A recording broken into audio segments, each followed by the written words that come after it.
first activity that we're going to be doing in the presentation was originally designed for breakout groups, but since we have just 3 participants, we'll be a breakout group in this way because Bill and I are the presenters, and then one that says Delt Webinar is Tina. She is our supervisor. So, all right. Are you sharing the screen, Bill? I believe I am. I thought I was. Okay, participants, you're going to have to help me out. What are you seeing? Are you seeing the Google Meet? I can't see the screen, Bill. Okay, this is wackadoo today. Bill, let me try and do it and see if I can do it. Okay.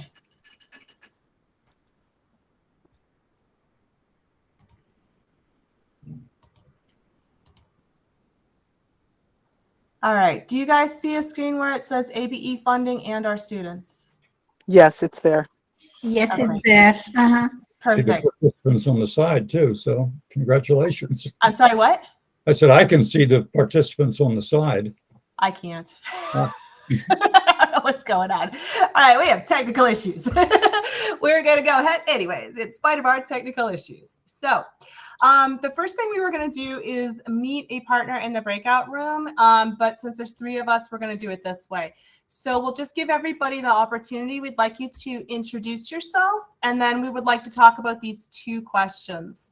The questions are, how are adult education classes, and adult education is broad, it includes the high school equivalency, ESL, integrated training classes like IBEST or career pathways, and citizenship. And then the second question is, what do you think your students understand about adult education funding? And because of the way we're having this, I'm going to stop sharing just for a moment so we can actually discuss together. All right. But yeah, so what are, first of all, if each person wants to kind of come on camera and let us know who you are.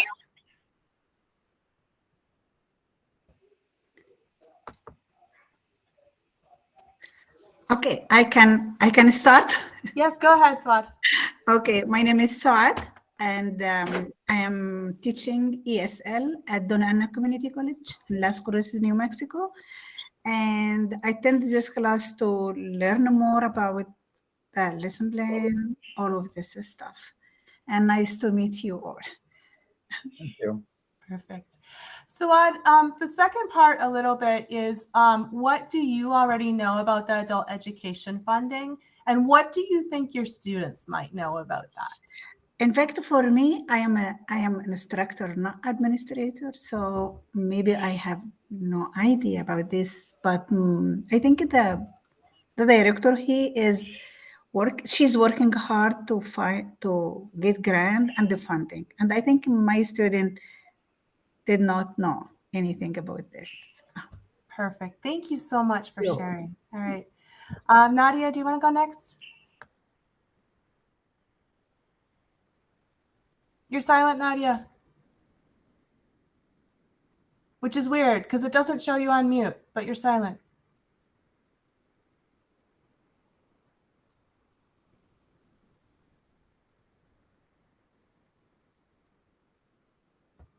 This feels like a Monday. What? It's a Monday? Yes. It's a Monday of technical difficulties. Nancy, go ahead then. All right. Yeah, we'll give you a minute, Nadia. Nancy can answer. Okay. Okay, so my name's Nancy, and I teach ESL when we have ESL students. I teach lower level English skilled HSE students, the ones who test in at level 2, for instance. And I work for Western in Deming. As to funding, I know that we get money from the state, we get money from the federal government, comes from different agencies. I think the Department of Labor at least has in the past funded some. I know that directors try to get grants, and I don't think my students know anything about that at all. I think I've maybe mentioned it a couple times when I'm talking to them about why we're having to do workforce stuff, or why, workforce preparation, why we're doing certain topics, because that's part of what we get money to do. So that's why I'm doing it. So that's the only thing they would know about it at all, I think. Thank you, Nancy. I'm so excited to see ESL teachers here. I'm an ESL teacher too. All right, Nadia, go ahead. You got it? No sound today. Nadia, how could you possibly be silent? All right. Nadia, I have no idea. Okay. Nadia, if you would like to go ahead and let me see, it says all muted. I don't want to mute everybody. Okay. So how is this working? I can't unmute you. All right. So Nadia, if you want to participate in chat, feel free. All right. So for those of you who are new to Google Meet, you should have a chat section on the right-hand bottom strip on your computer, as long as it's not a Mac. If it's a Mac, I can't help. I have no idea. Right? Still on the lower right, it's the little box with the squiggly lines. All right, there should be a little box where you'll see like a blue chat box. So Nadia, what do you teach or what do you do? How are you involved with the program? And what do you and your students know about ABE funding?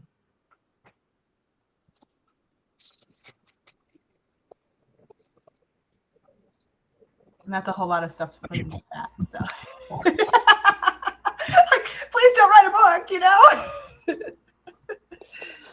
Yeah, not an easy question. Not easy questions to answer in a chat. No, they're not. No, but what I'm trying to the show answer you is nothing, and then it's pretty easy. But right. But what I'm trying to show you is how we on the fly fix our students have a technical issue and it does not work. So, I do have a student, one or two, who usually participate fully in chat based on whatever their technical situation is. While Nadia is doing that, Bill and I will kind of briefly introduce ourselves. My name is Rebecca Sherry. I work with the ESL program at CNM. I teach ESL, I teach ESOL, and I teach primarily with a program where we're helping the early childhood teachers who speak Spanish to learn English at the same time. And Bill, you want to introduce yourself, and then we're going to check in with Nadia in the chat, okay? Okay, my name is Bill. I teach at Western New Mexico University along with Nancy, or at least we did across the hallway, but I'm teaching a completely online asynchronous course out of Las Cruces. And one thing I would say is that we're experimenting with the rolling enrollment, which we introduce students every 2 weeks, and thus far it's been pretty successful, so we'll see what happens. So back to Nadia. All right, and so Nadia has kind of added her introduction in the chat. Nadia, can you also add which program you work for?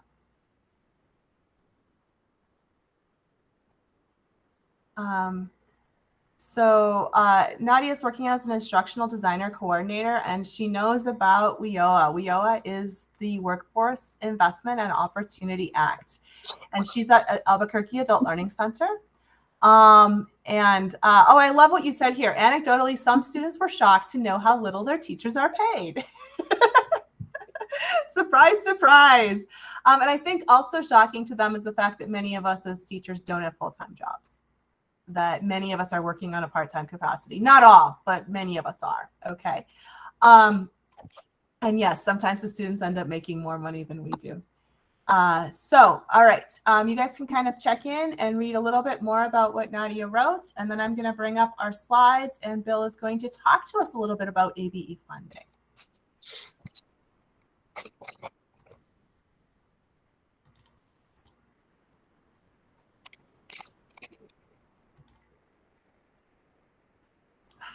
There we go, Bill. There you go. Thank you, Rebecca. This is just a snapshot of adult ed funding, sort of what I would call the 3,000-foot view. Before we really get into the weeds there, if you were going to do this as a handout in your lesson plan, I want to point out a couple of things. First of all, there's text, because some students have a learning preference for text. And we should, be cognizant of that. Second of all, color, hopefully it'll intrigue them. And thirdly, with the graphics, you may even get, a student that says, hey, I would really like to do this, can you teach me how? And that would be a good segue into a digital literacy topic lesson plan. But, we're looking at year 2021 to 2022 as far as funding for adult basic ed goes. Our total funding package comes up to $11.6 million. And that's comprised of a federal amount of $4,800 million. New Mexico contributes $6.5 million. And then the state of New Mexico also funds what they call IELCE, or Integrated English Language and Civics education. And mainly that's toward the immigrant population that we're now seeing there. It's just a slice. I think it's about, 2%.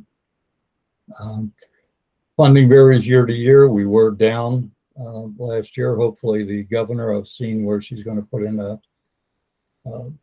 increased allotment for adult ed funding. This does not show any program income or contributions by, say, Western New Mexico or NMU or UNM. And it also does not show any allocation for instructional materials. So just the big picture type thing that you may want to present for your students. Rebecca? Any questions on that, by the way? I think the one thing that's really key as a takeaway from this is that, well, there's two things I would say are key takeaways. One, most of our programs are both federally and state funded. A few of our programs fall into only one or the other for various reasons that are probably more complicated than this webinar. And when we look at this amount, $11.6 million, Tina, if you are available, can you tell us how many programs that's covering? I can. There are 26 programs funded through the AFLA funding. So right. AFLA, and that's a term we've been using more often lately, is the AFLA funded programs, because now we also have the adult literacy programs under that same umbrella, and they have a separate pot of funding. So this is, AFLA stands for Adult Education and Family Literacy Act. And those are typically our programs which are offering classes as opposed to programs offering only tutoring. So when you see the number 11.6 million, keep in mind how many programs are dividing that funding. All right, let's see here. There we go. Okay, so Bill, you want to take this question too? This is where we're going to have everybody kind of contribute their thoughts on this. Sure. So, the question before us is, why should students care about where class funding comes from? What if something was cut from our, program that the students really like? Let's say, for instance, right now I speak for the HSE side, but with some of the ESL teachers, you may want to, chime in on something that is given to your program. But currently, if a student is going to sit for the HSE exam and they take the practice GED test and achieve a level of 150, or I believe it's 8 on the high set, the state will actually give them a voucher to take the real test. And, to pose to the question to the students is, well, what if that were taken away? What would be the impact there?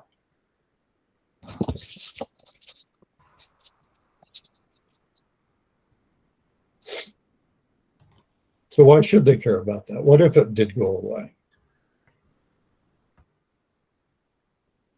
Anyone? Are there any? Sorry, Bill, can you repeat the question? We got you, Nadia. Yeah. Yes, a lot of technical fiddling, so I apologize. I missed some of the question that Bill asked, so I was just wondering if you can repeat it. Well, the question, before, why should students care about where class funding comes from? In the HSE side of our program, if a student passes the practice test with a passing score, the state will then issue a voucher. What if that funding were taken away. I mean, that would definitely impact them. What do they need to do about that? Or what could they do about it? What I could guess? students do about that? That would be really participate in the democratic process, contact legislators, other politicians to make aware of who needs this funding and why and how it affects people. Especially how it affects them. You know. Yeah, especially. You know, I don't know if anyone else has experienced this, but talking to our intake coordinator, he's told me that there are a lot of people that ask how much the HS, well, they use the term GED, and they're really surprised to learn that they can get a voucher. They just like expect to pay for it, and expect to pay for our program, which our program is free. So that's like another kind of level on that is not only is this free, but we do have this funding for you, right? And I think that's something that some students just don't expect. No, I put it out right out front. But you know, the caveat is they have to pass it with a passing grade. So more incentive for them to put the pencil to the paper, so to speak. Oh, I like that. You pay us in grades. That's a good point. And just to be clear for people who are newer to our system, that's an actual fact. That's not just like a cute sentence to say.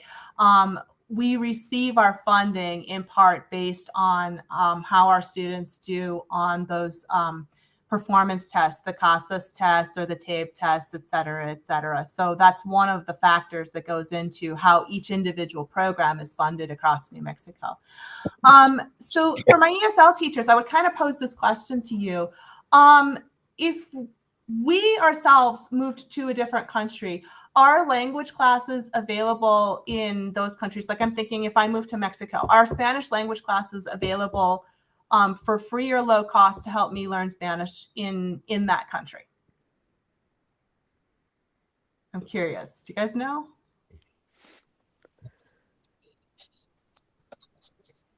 In my experience, I've never run across them. They're used to, but I'm talking 40 years ago. There used to be some minimal classes offered, sometimes through embassy groups or whatever, but I don't think as a rule, I don't believe they're offered. No. I would say I actually lived in Sweden for 2 years, and English was one of the 2 classes I passed. And actually, the teacher in the class actually used me to demonstrate the language. But no, they did not translate or offer anything in Sweden at that time. Suad, please share your experience. Yes, also in Egypt, for example, because I am originally from Egypt, so they did not offer teaching English language, but maybe they can make adult education for the Arabic language. Maybe it could be free, but for the teach English, no. Right. They have to be. You are answering more of my question, Suad, like because in Egypt, Arabic is the primary language of Egypt. And so are Arabic language classes offered to people who are new to the country? No, they have to be. It is not. Right.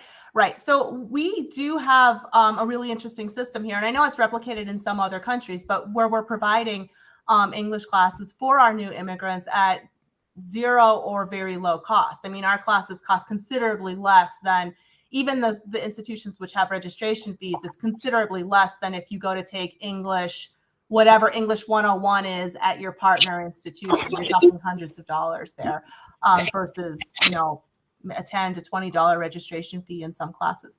So the other part of the question then is, if you were to choose to teach your students about our funding process, what relevant and transferable skills would they learn? And when I'm asking that question, it's like our students didn't come into our program to learn how we're funded. They come into our program with their own personal goals. In English, those goals are going to be things like learning how to speak English better, or something like that. In HSE, it's going to be learning the skills that will help them to pass the GED or the high set exam. So if you teach about this topic in your class, what will your students learn that supports their goals?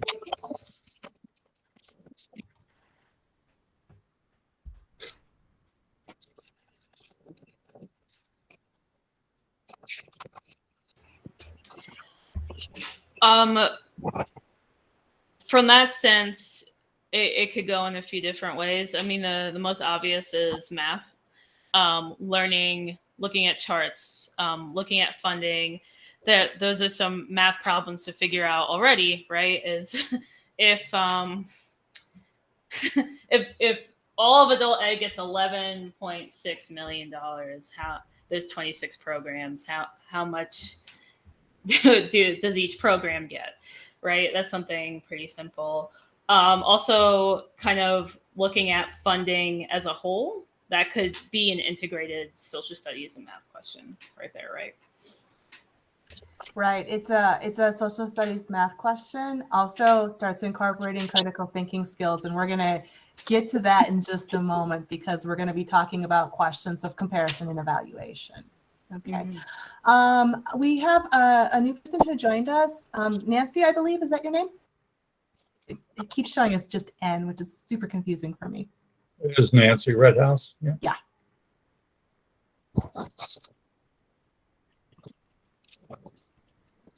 Hi, Nancy. Are you here with us?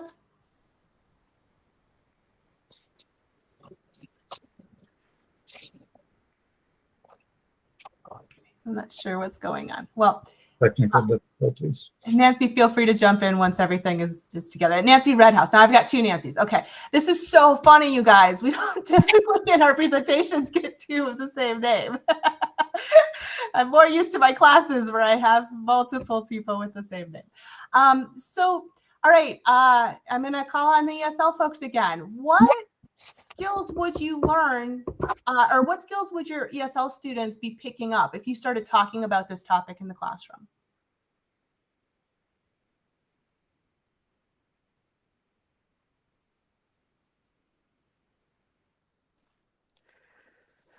Anytime with whatever topic you're talking about, students are getting exposure to the language and to different concepts, vocabulary, and all of that. They could do reading and writing and everything. Also, like as Bill said earlier on with the charts on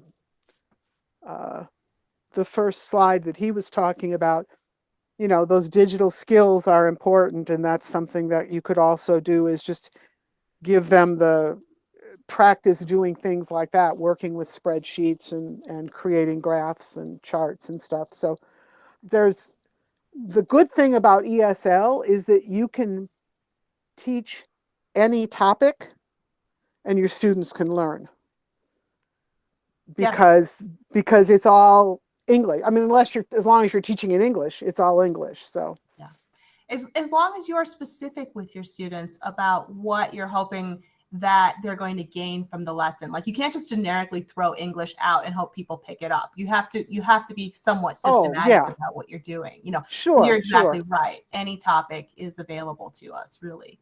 All right. Swat, is there anything you'd like to add with that?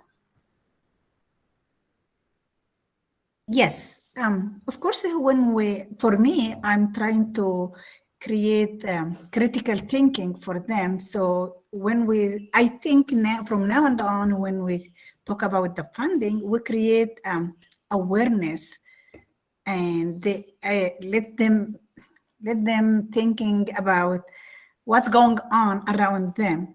Most of them, their knowledge is not that much specific with EL civics or the system in the United States. So when we teach them that, I think we create awareness for them about what's going on, why this program is, and at least we can motivate them to succeed. Perfect. You're exactly right. That was what I was really hoping someone would bring up. This is a systems lesson. It starts to talk about the structure, the systems that we have in the United States for funding education. And there's different ways that we can look at how we're going to do that. Nancy Redhouse, are you able to join us?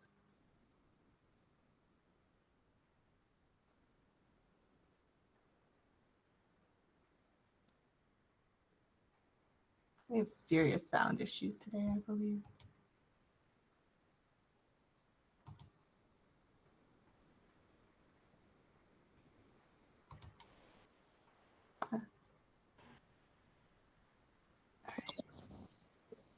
Okay. All right.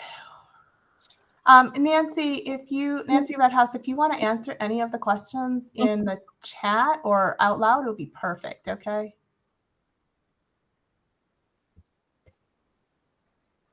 Not sure how the sound is going.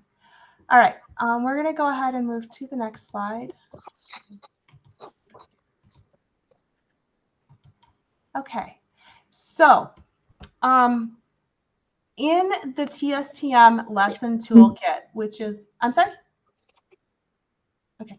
In the TSTM lesson toolkit, which is something that it's a full set of lesson plans that are developed for ESL and HSE, and it was developed by the American Institutes for Research. And so that's the training that Bill and I participated in originally, and we want to share some of that with you. Within their toolkit of lesson plans, they have a lesson plan called Raising Public Awareness of Adult Basic Education. And very briefly, I'm going to tell you the outline of that lesson plan, and then we're going to take a moment to try out one of the activities together. And then at the end of the presentation, I'll go ahead and show you where you would find the full lesson plan, everything written out for you, all the supporting materials you would need to conduct this in your own classroom. And it is a lesson plan that addresses both, I think it's listed for adult basic education and and ESL. So let me see, what has it got? CCR levels. Yeah. So if you're teaching high level HSE, you might have to level up a little bit some of the material. But if you're teaching the intermediate or lower level ABE HSE, you would be fine. So this lesson plan starts out with a think, pair, share activity where you're going to put your students into probably pairs. And it's titled Meet the Problem. And really what it is you're posing the questions to the students. How are we paying for our classes? Who's paying for our classes? And how do we pay for K-12 education in the United States? And what's the comparison between the money that we spend on K-12 education and the money that we spend on the ESL and HSE system? And how that funding looks. So this is just really a way to activate your students' prior knowledge about and prior experiences, bringing their own personal connection into the lesson and helping to make it personally relevant for them, okay? The second step in the lesson is a jigsaw reading. And if you're not familiar with that term, what a jigsaw reading is when you divide up a reading piece and you assign different sections of it to different groups or different pairs, or even different individual students if you have a small group. And they read only their section. And then their job is to read their section, understand it, and teach it out to the rest of the group. So it's a way to get through a longer reading in a class period, or with students who don't have the skills to get through the full reading themselves, like where it would take them 2 hours to complete the full reading. You can do the whole thing in 30 minutes, by dividing it up in that way. So this one is called Setting the Public Agenda, and this reading is included in the lesson plan. And that's actually what we're going to take a look at. And what Setting the Public Agenda addresses is it really looks at how we communicate with our leaders in the United States and what role citizens and people living in the United States have in that communication process. From there, you would have probably, if I were conducting this lesson, I would go ahead and just keep the same groups because I don't want to spend the time of reassigning groups. You would have your students in group work use the internet to explore knowns and unknowns about the educational funding system in the United States. So this is the point where they find that information that's on Bill's slide, if Bill's earlier slide about New Mexico adult ed funding, or perhaps you might share that with them because that might be a real trick to find that one. But they can find out information as well about how K-12 education is funded in their state. You can direct them to look for specific pieces of information, like, for example, what is the per student funding in the K-12 system in your state versus the per student funding in the adult educational system in your state, in New Mexico. That's a very interesting comparison when you see how much money goes towards the K-12 system and that per student funding. Within this step 3, I have a 3A, and the reason for the 3A is that as the students are doing this group work, the teacher role is really monitoring groups, but also providing both language support, especially if this is an ESL class, providing some sentences out to the students which talk about how to explain words for data or how to explain comparison for data in English. And you also probably want to provide note-taking support for your students in the form of some type of a graphic organizer to help them just organize their thoughts about this so that they have the ability to keep track of their information. Okay. The fourth step then that we have in the lesson plan is that we would direct our groups to generate solutions to this question, like how can we get more funding for our ABE programs? Along with generating the solutions, we want to bring in that critical thinking. So we want students to start comparing and evaluating solutions. Which ones are likely to be effective? Which ones are likely to get the result that you're hoping for? Which are reasonable to pull off with the resources you have available? Okay, so those are all possibilities right there. And then the fifth step of this process is to take an action. And when I say take an action, it's probably going to be a public action. So things like writing your legislator to talk about the importance of funding for this program. The students can use their personal stories to talk about the importance of funding for adult education programs in general. Okay, or doing a community education process where you're showing your community, you're showing other students within the program how we fund adult education funding, how much money adult education receives in comparison with public education, for example, K-12 public education. So those are a couple of different directions. Within the lesson plan as it's written, they do have some more directions that you could take this, but step 4 was generate solutions. So your students may come up with something that they didn't think of as well. Okay. What questions do you have about this, the lesson plan overview?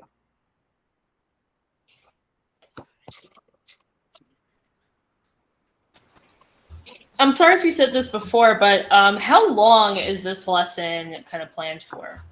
Let's see. What did they tell us? Okay, so it's approximate instruction time. Oh, yeah, days. Okay. I was going to say, it seems like longer than a one class. Yeah, this is not a 1 hour. I'll tell you that. And the thing is, when you work in a context where your class period is a set time of 1.5 hours or something like that, if you want to go through the entirety of this, you divide it up over a period of time. Or you may wish to select specific sections of it and not do every step of the lesson plan. That's another option, just shortening it down, deciding which is most relevant to your students. But that's a great question, Nadia. What other questions do you all have?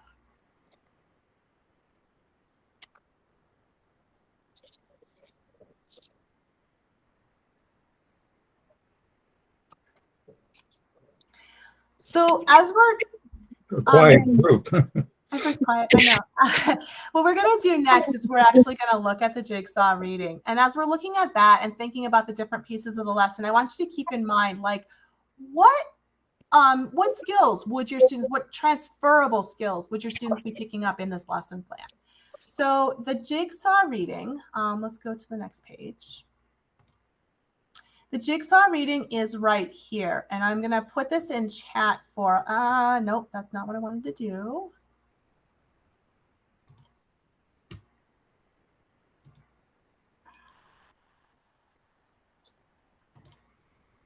Sorry about that.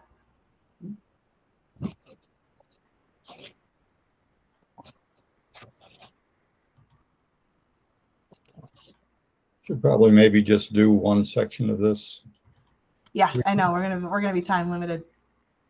Okay, so what we're gonna do is In the chat, you should see a link right now, and the link in the chat will bring you to the reading. And I was gonna, like I said, I was gonna divide it up as a jigsaw, but we don't have so many people in the group.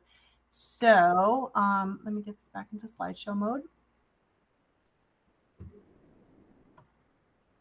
Okay.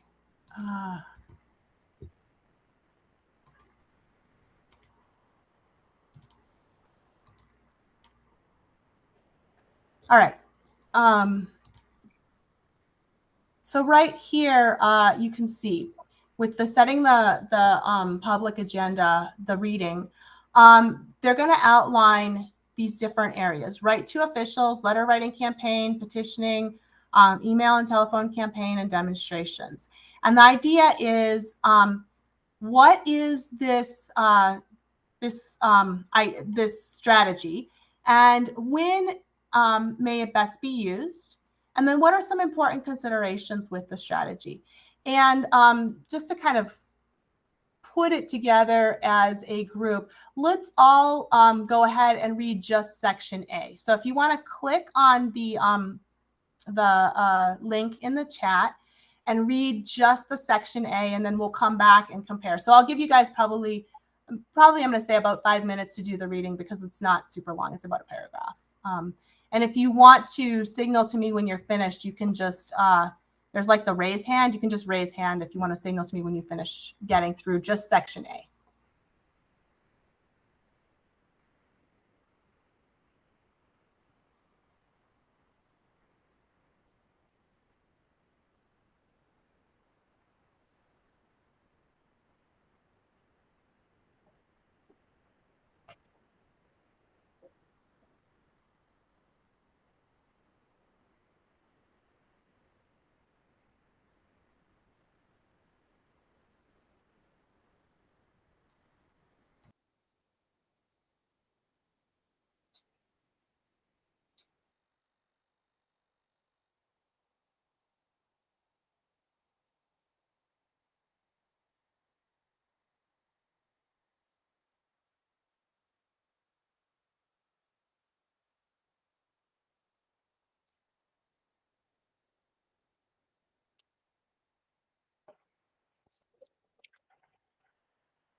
Hopefully we're going to have Sawad come back. I think she may have, I think the buttons may have messed up. Yeah.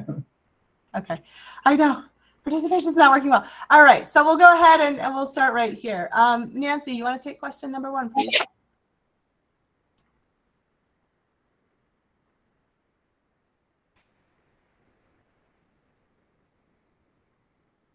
Nancy, do you want to take question number 1, please?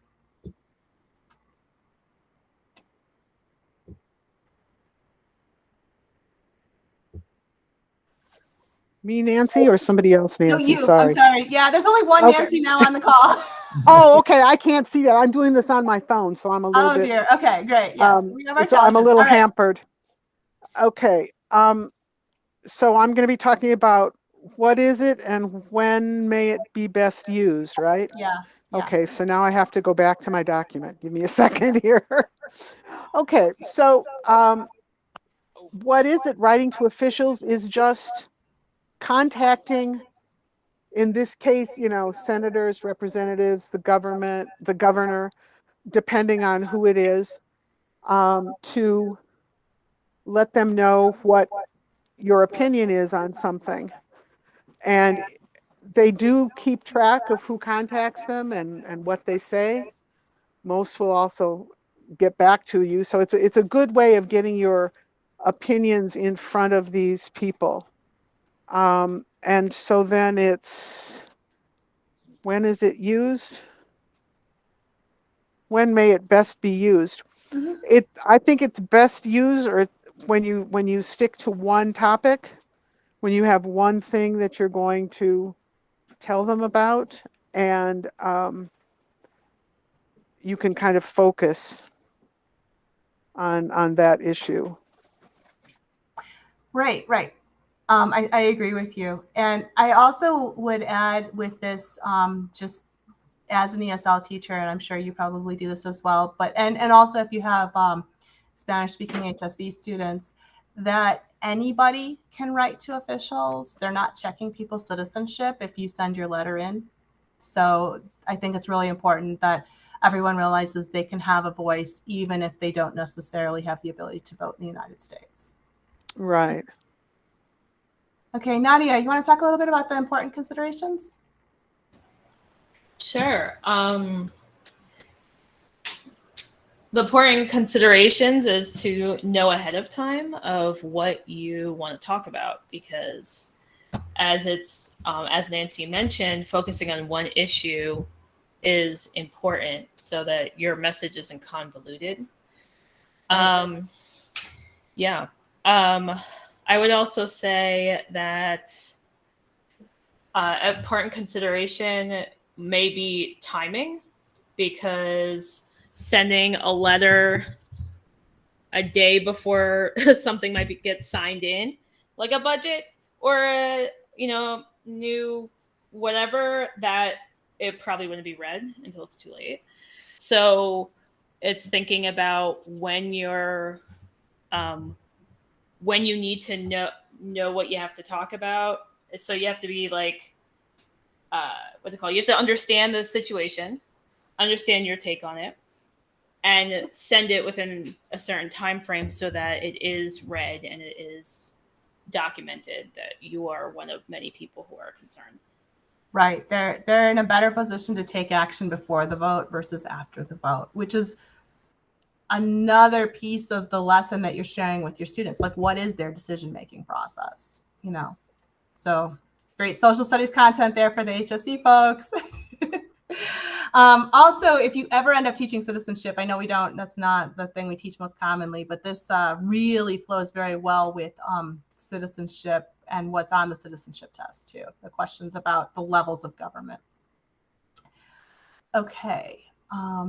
So when you're thinking about this lesson, definitely I would encourage you to consider like what are those extra components that fit with what your students want to learn. Also, if you teach a lesson like this on a topic that may not have occurred to your students, it is the perfect opportunity to make that clear to them. These are the skills that we are also learning within the context of this lesson plan. These are the skills that you will find on the HSE test, or the content you will find on the HSE test. These are the things you are learning to say and do in English that you might not have had experience with before. Okay, for example, writing a business style letter to an official for an intermediate or an advanced ESL class. That's perfect for this. The tone and language, awareness of audience, another thing that's perfect for this.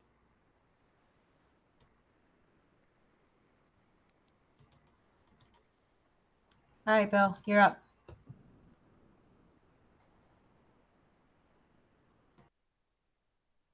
Bill, you're silent. About that. Sorry. These are the 9 skills that TSTM specifies as being foundational for an adult learner to function effectively within our society. early on, we saw SOAD mention problem solving and critical thinking. I mean, those are the two I see all the time pop up. If you were to ask an employer what skills they want of an employee, I want somebody to solve my problem. But there's, others, respecting differences, self-awareness, analyzing information, adaptability, communication, navigating systems. So I would ask, we're down to 2 now, what skills would have been brought to bear in this lesson plan if we were to adopt it? Obviously, communication, I'll start that one off, but someone else add something. I would say analyzing information. And how would that be brought to bear? In this case, we're looking at exactly what the suggestion is by the paper and how we use it, or how we can use it. How we can use it, exactly. Any other skills?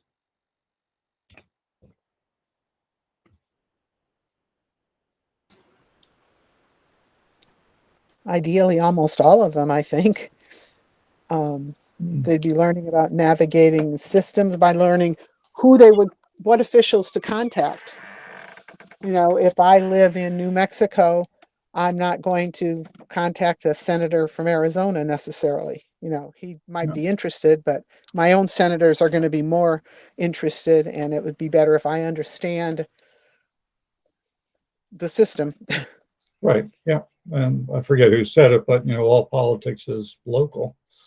But you both brought out, I think, an important point to the skills, and the fact that, let's just take one skill, communication. And if we were just to define communication, in a nutshell, it's conveying information. But in a civics class, which this would be under the rubric of the TSTM, what would communication then be? It changes, it morphs a little bit. So if we were to take communication in this lesson, what would communication then transform into?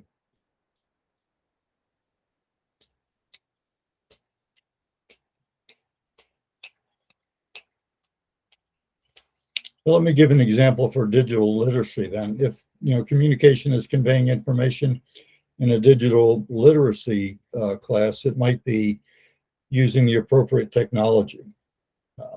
Maybe on a workforce preparation, it might change into, speaking, writing, and clearly, speaking, writing, and listening carefully, follow the instructions. So in the civics class, I might say that it would be sharing ideas within the community, the larger community, your education community. Problem solving basically is the development of a solution, but in a workforce preparation, it's all about efficiency and economy. So when we talk about the different skills, we have to think outside the box sort of as into what context these are actually going to be used. And the other thing is that not all the skills will be used in a lesson plan. When I first took the course, I thought, well, I have to fit all 9 of these in there. No, you don't. 3, maybe 4 biggies in there, and then concentrate on how they're going to impact you. The other thing are the 5 topics. We advance one more slide. And these are the crucial topics that TSTM thinks apply to parents, workers, and citizens within the U.S. Is health literacy, workforce prep, financial literacy, digital skills, and civics education. This lesson here was civics education, but we really got into a little bit of digital skills as far as if we were going to email or do a mass mailing to these officials that we determined should get our message. The other aspect that we're not really talking about right now are the three approaches that TSTM uses, is contextualized learning, problem-based, and project-based lesson plans. And you don't have to start with any one. You could wake up in the morning and say, yeah, I think we ought to have a letter writing project to our officials because, you know, our funding is going to be cut. So you're starting at the approach and then ending up, okay, we're going to talk about civics education because it's going to be our skills. And then you go back down to the skills and say, okay, what skills am I really going to improve? Likewise, you could wake up one day and say, you know, I really think that we should, you know, learn about digital skills, create a graph like we did early on in this class. You're starting with the topic, digital skills, what approach you're going to use. Could be a project based or it could be contextualized. And then what skills are you actually going to use? Analyzing information, navigating the system. How does Excel really work that we could play around and get the stuff we want? We're going to just a one-dimensional pie chart or three-dimensional. Really opens up into a whole world of thinking outside the box. And that's it. Any questions on that? Yeah, we're at 3 minutes, so I want to look into our last one here. All right, as we promised, the full lesson plan is available to you. You get this lesson plan by going to the link that's right here, and then you have to choose the Civics Education Raising Public Awareness lesson plan because their page is very extensive, okay? And I'm going to turn this to Tina because she wants to give you guys information about making sure you get credit for this webinar in Propel. Great. So today is the day for technical difficulties. So I have the survey prepared in Propel, and I want to tell you on my end, it looks beautiful. But then I log in as a student and I can't seem to access it. So I am going to send out an email, and since we'll also be posting the recording in Propel, I will send all of the information. If you don't already have an account in the Propel PD portal, I will send you information how to get enrolled. It's a very quick process. And then how to access, of course, this course, which is going to be the TSTM webinars. And then you'll complete a very short survey on the webinar just to give us some feedback and, of course, what you're going to do with the information from this. I want to thank you so much for participating today and look forward to seeing you more often. Thank you all. Thank you very much. Bye-bye. Bye. Yeah. Thank you guys. Really, really great stuff. Take care.